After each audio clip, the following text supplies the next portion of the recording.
ఓం మహాగణాధిపతయే నమః. ఓం గురుభ్యో నమః. ఓం శ్రీమాత్రే నమః.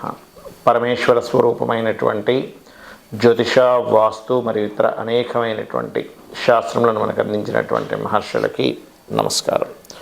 హయగ్రీవ హయగ్రీవ హయగ్రీవేతి యో వదేత్తస్స నిస్సరతే వాణి జహ్నుకన్యా ప్రవాహవత్.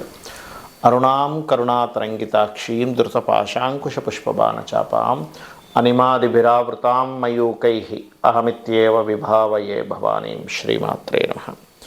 ప్రేక్షకులకి ఆ లలితాంబిక అమ్మవారి యొక్క అనుగ్రహం పరిపూర్ణంగా కలగాలని మనస్ఫూర్తి కోరుకుంటూ మనం ఈరోజు చెప్పుకోబోయేటువంటి టాపిక్ ఏంటంటే, ప్రతి లగ్నానికి లగ్నం తెలియని వారి రాశి నుంచి కేతువు ఎక్కడుంటే ఎటువంటి శుభ ఫలితాలు ఇస్తాడు, ఏ విషయంలో వీళ్ళు జాగ్రత్తగా ఉండాలి, అందులో ముఖ్యంగా మీ లగ్నానికి శుభుడైతే శుభగ్రహాలతో కలిసి ఉంటే మరింత శుభ ఫలితాలు ఇస్తాడు, అదే శుభుడై పాపగ్రహాలతో కలిసి ఉంటే శుభ ఫలితాలు తగ్గుతాయి. ఇది గుర్తుపెట్టుకోండి. అదేవిధంగా ఆ లగ్నాలు కొన్ని లగ్నాలకు పాప అవుతాడు కేతువు.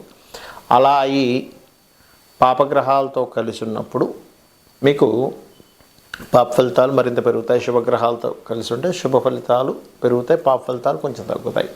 ఇది ముఖ్యంగా ఫార్ములా. అయితే ఇందులో ఆ ఒక్క గ్రహమే కాకుండా మిగతా గ్రహాల యొక్క కాంబినేషన్ బట్టి ప్రతిదీ కూడా ఫలితం ఇస్తూ ఉంటుంది.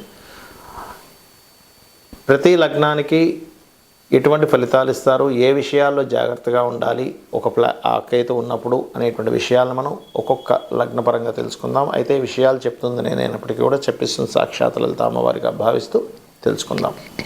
మిథున లగ్నము, మిథున రాశి, లగ్నంలో కేతు ఉన్నట్లయితే కాస్త ఎక్కువ లాజికల్గా థింక్ చేస్తూ ఉంటారు. కానీ అదే కేతువు కనుక రెండవ స్థానంలో ఉన్నప్పుడు మాత్రం మీరు పాల వ్యాపారాలు లేనట్లయితే తల్లి తరపు వారితో ఏదైనా మనీ మ్యాటర్స్ డీల్ చేసేటప్పుడు చాలా జాగ్రత్తగా ఉండండి. మూడులో కేతు ఉన్నప్పుడు మాత్రం మీకు మీ యొక్క సహోదర వర్గానికి మరియు మీ తండ్రి గారికి ఈ మధ్యలో ఏదైనా మిస్కమ్యూనికేషన్స్, అంటే మీకు మీ తండ్రి గారికి కమ్యూనికేట్ చేసే విషయంలో సహోదర వర్గం మూలంగా కొన్ని మిస్కమ్యూనికేషన్స్ అయ్యే ఛాన్సెస్ ఉంటాయి. నాలుగో స్థానంలో కేతు ఉన్నట్లయితే మిథునం వారు ప్రధానంగా అది గోచారంలో ఉన్నా లేనట్లయితే జన్మజాతకంలో ఉన్నా కూడా ఎడ్యుకేషన్ విషయంలో ఏదైనా కొన్ని అనుకున్నది ఒకటి ఇంకోటి చదవడం కానీ లేనట్లయితే చిన్న చదువు విషయంలో చిన్న డిస్టర్బెన్సెస్ వస్తాయి. కాకపోతే నాలుగో స్థానాధిపతి బాగుంటే మళ్ళీ అలా రాదు. అయితే ఇక్కడ ఒకటే గుర్తుపెట్టుకోండి, ఆ అధిపతి బాగుంటే మళ్ళీ దాని యొక్క ప్రభావం తగ్గుతుంది.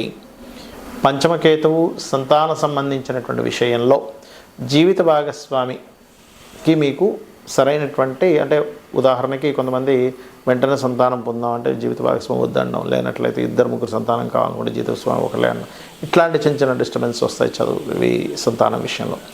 ఆరవ స్థానంలో కేతువు ముఖ్యంగా మీరు ఏదైనా పూర్వీకుల ఆస్తుల్ని మీరు తనఖా పెట్టేటువంటి విషయంలో కొంచెం చూసుకొని తనఖా పెట్టాలి. లేనట్లయితే ఆస్తులన్నీ కొంతమంది చూడండి, ఏదో ఒక 1000 గజాల ఆస్తిని కాస్త తీసుకెళ్ళి ఒక 2 లక్షల కోసం తనఖా పెడతారు, అది అలా వడ్డీలు పెరిగిపోయి అది అనవసరంగా పోతుంది.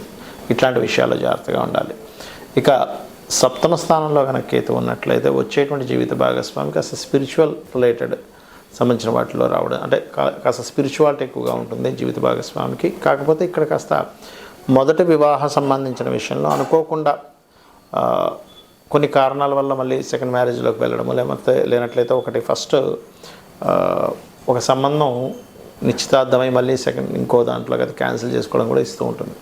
అష్టమ స్థానంలో ఉండేటువంటి కేతువు ఉద్యోగ సంబంధించిన విషయంలో సడన్ మార్పులు ఇవ్వడం జరుగుతూ ఉంటుంది. భాగ్యకేతువు తండ్రి గారి బిజినెస్ రిలేటెడ్ సంబంధించిన విషయం వల్ల కొంత డిస్టర్బ్ అవ్వడం జరుగుతూ ఉంటుంది. దశమంలో కేతువు మాత్రం మీరు సాఫ్ట్వేర్ రంగాల్లోనే లేనట్లయితే స్పిరిచువల్ రిలేటెడ్ రంగాల్లో కనుక మీరు ఏదైనా ఉద్యోగం చేస్తున్నట్లయితే ఇబ్బంది ఉండదు. కానీ అవి కాకుండా వేరే రంగాల్లో ఉండేటువంటి వారికి కొన్ని ఆటంకాలు జరుగుతుంటాయి. లాభస్థానంలో ఉన్నప్పుడు మీ లగ్నానికి, మిథున లగ్నానికి కేతు ఏంటంటే కాస్త కొన్ని వ్యాపార సంబంధించిన విషయంలో మంచి ఫలితాలు ఇస్తాడు, లాభంలో ఉన్న కేతు. కాకపోతే 12వ స్థానంలో ఉన్నప్పుడు మాత్రం శుక్రవారాలు, మంగళవారాలు ఇన్వెస్ట్మెంట్ చేయకూడదు. ఇక మీరు చేయవలసిన దేవతారాధన లలిత అమ్మవారి యొక్క ఆరాధన చేయండి, అన్ని విధాలు బాగుంటుంది.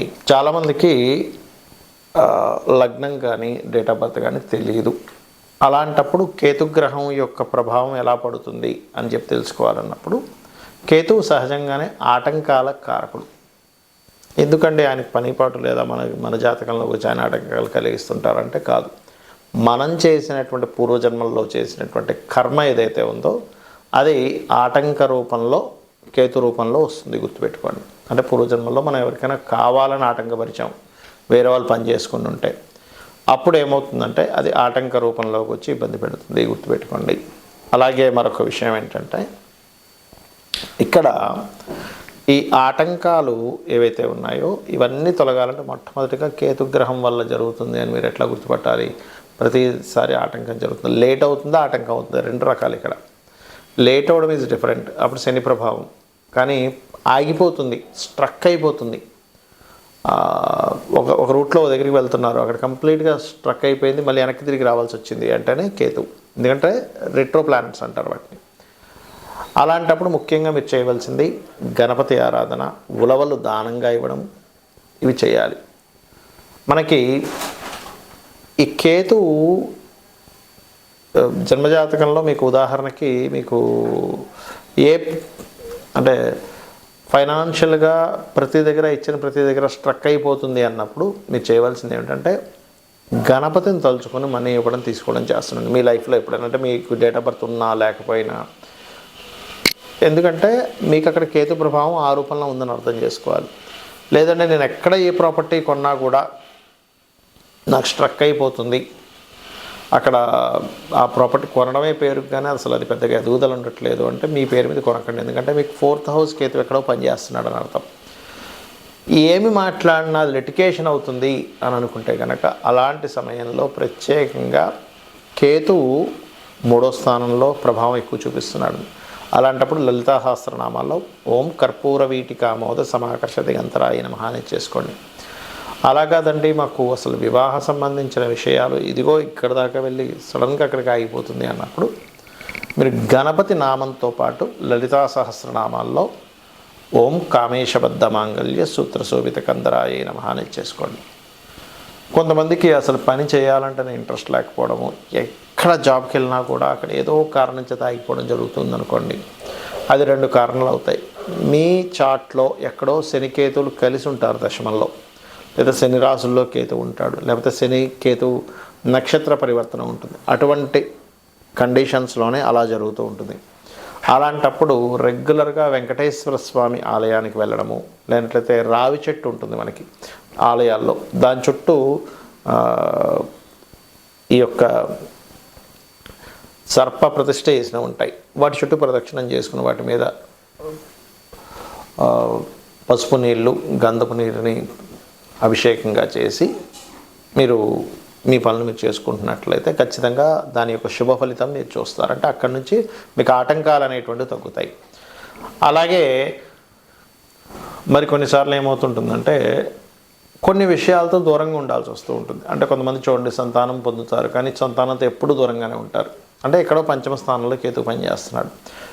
కొంతమంది వివాహం చేసుకొని జీవిత భాగస్వామితో దూరంగా ఉంటూ ఉంటారు. అంటే ఆ అబ్బాయి ఇక్కడ లేకపోతే అమ్మాయి ఇంకో దగ్గర ఎక్కడ ఉండడం, లేకపోతే అమ్మాయి ఇక్కడ ఉంటే అబ్బాయి విదేశాల్లో ఉండడం జరుగుతుంటుంది.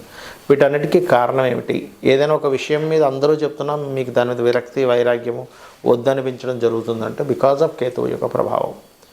ఇది మీకు అంటే ఎలాగా ఇప్పుడు కొంతమంది చూడండి ఇంట్లో వివాహం చేసుకోమంటుంటారు కానీ ఇది చేసుకొని అంటుంటాడు. కారణం ఏంటంటే 7th హౌస్కి ఎక్కడో దాని యొక్క ప్రభావం పడింది అని అర్థం. ఆ రకంగా మీకున్నటువంటి గ్రహస్థితి రీత్యా మీరు ఫలానా సంబంధించిన విషయంలో నాకు విరక్తి వైరాగ్యము చాలా ఏదో తెలియని ఒక ఎడబాటు లేనట్లయితే ఆటంకాలు కలుగుతున్నాయంటే ఒకటే గుర్తుపెట్టుకోవాలి, కేతుగ్రహం దగ్గర దీపారాధన చేసుకుంటూ గోవులకి గ్రాసము తినిపిస్తూ గణపతి ఆరాధన కనుక చేసినట్లయితే 100% మీరు ఏదైతే ఇబ్బంది పడుతున్నారో లైఫ్లో, దేంతో అయితే విడదీయబడుతున్నారో 100% దాని నుంచి బయటపడడం జరుగుతుంది. ఇక మీరు ఒక్కొక్క విషయం ఏంటంటే ఎప్పుడు కూడా ఒక గ్రహ సంబంధించినటువంటి ఫలితాలు బ్యాడ్గా వస్తున్నాయి అంటే మీ పర్సనల్ చార్ట్లో ఆ గ్రహానికి సంబంధించిన వాటి జోలికి వెళ్ళకపోవడం మంచిది.